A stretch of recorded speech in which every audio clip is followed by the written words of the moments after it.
Bonjour à tous et à toutes, je commence donc cette vidéo en cours de fabrication, car mes vidéos c'est vrai sont beaucoup trop longues.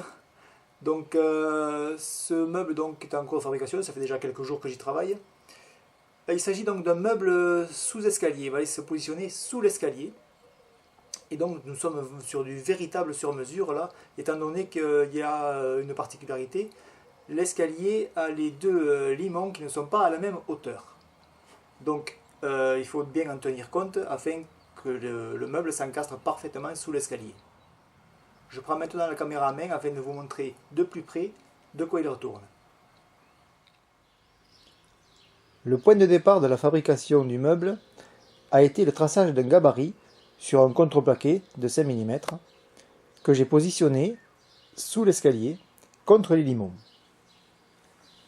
Donc le premier trait que j'ai tracé est celui-ci, voilà, que l'on voit ici, et qui représente donc le dessous du limon de l'escalier. Je l'ai tracé donc de chaque côté de l'escalier, et c'est là que je me suis rendu compte que les deux limons n'étaient pas à la même hauteur, environ 2 cm d'écart. À partir de ce trait, j'ai pu dessiner le meuble et procéder à sa fabrication. Donc tous les assemblages sont faits à tenon mortaise effectuée à la mortaiseuse, et les tenons à la même.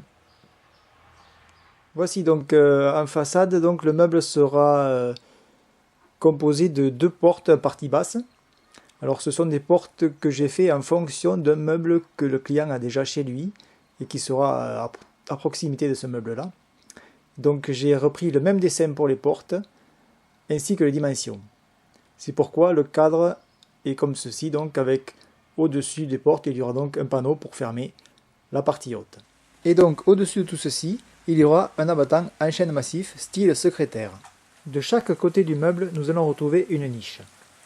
Le client a voulu ceci afin de casser l'effet massif que procure ce style de meuble, étant donné qu'il sera surtout vu de part et d'autre et non de face.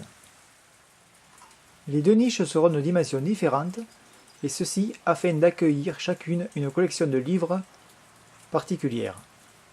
La niche côté salon aura une longueur de 72 cm par 21,5 de haut et 15 cm de profondeur. Côté repas, la niche aura une longueur de 55 cm par 28 cm de haut et 24 de profondeur. Ceci afin d'accueillir donc une collection de livres de cuisine. Côté repas toujours, et à droite de la niche, il y aura donc une porte faite dans le même panneau que le côté du meuble. Alors, juste une petite précision, tout le meuble est en chêne massif et les panneaux sont en aggloméré plaqué chêne véritable d'une épaisseur de 19 mm. Voilà, je reprends la vidéo en cours pour vous montrer où j'en suis maintenant que j'en ai avancé un petit peu plus.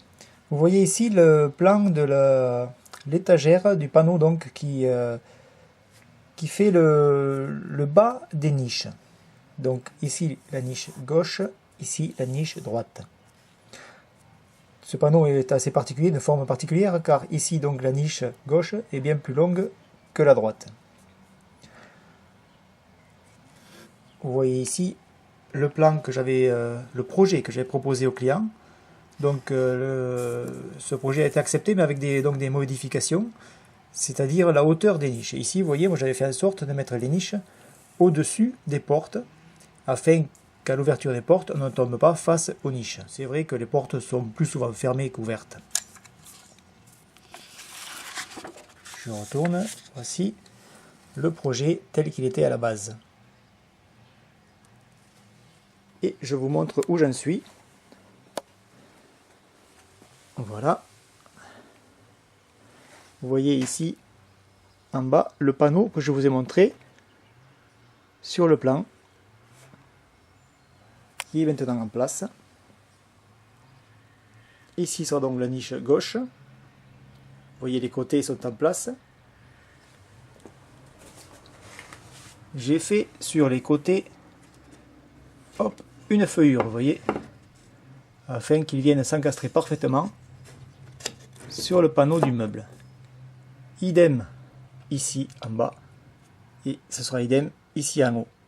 La partie haute ici de la niche se retrouve donc, étant donné que les niches ne sont pas à la même dimension, plus haute que l'autre niche. Je n'ai pas pu m'en servir donc pour faire la partie haute de cette niche là. Vous voyez, j'ai mis un tasseau par dessous pour la maintenir. Ici sera donc l'abattant. Et je mettrai donc une planche ici en bout. Voilà, afin que tout ce qui sera posé ici ne tombe pas là-bas derrière dans le meuble. Me voilà maintenant plus avancé dans la fabrication du meuble. Vous voyez donc qu'il a reçu son abattant en chêne massif. Abattant que j'ai fixé avec une charnière piano. Voilà. Pour l'ouverture de l'abattant. Il me restera par la suite à mettre des compas pour le maintenir ouvert.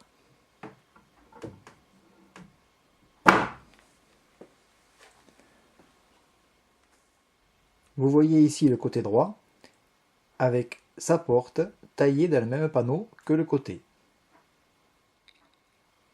Et voici l'intérieur du meuble vu de derrière avec la planche dont je vous parlais ultérieurement, celle-ci. Il ne me reste donc plus qu'à tout redémonter pour pouvoir tout poncer, puis vernir, en 2 couches bien sûr, avec un égrenage entre couches, puis tout remonter en collant tout ce qui doit être.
Voilà, le meuble est à présent terminé.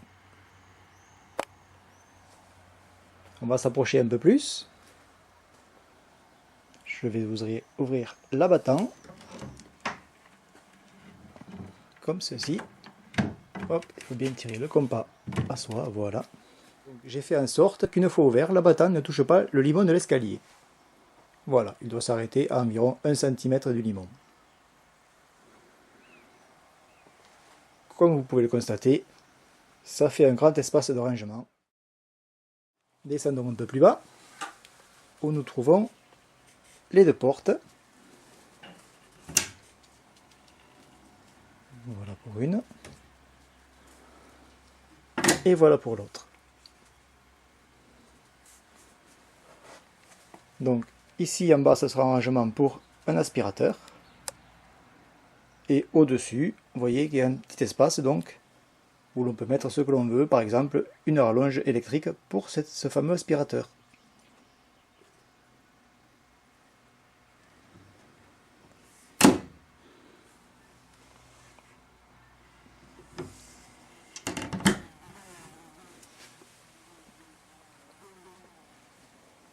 Si je fais le tour, on trouve de ce côté la niche avec à sa droite la porte dans le même panneau que le côté du meuble. Vous pouvez constater que autour des niches, j'ai mis des baguettes afin de cacher le champ en aggloméré.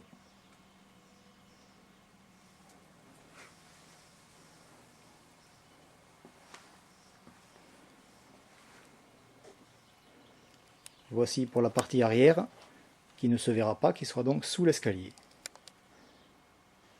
Et voilà, cette vidéo est terminée, ainsi que le meuble. Donc je n'ai plus qu'à aller le livrer chez le client, et j'espère qu'il sera satisfait. Si vous êtes satisfait donc de la vidéo, n'hésitez pas à faire un pouce vers le haut, et à la prochaine fois. Au revoir.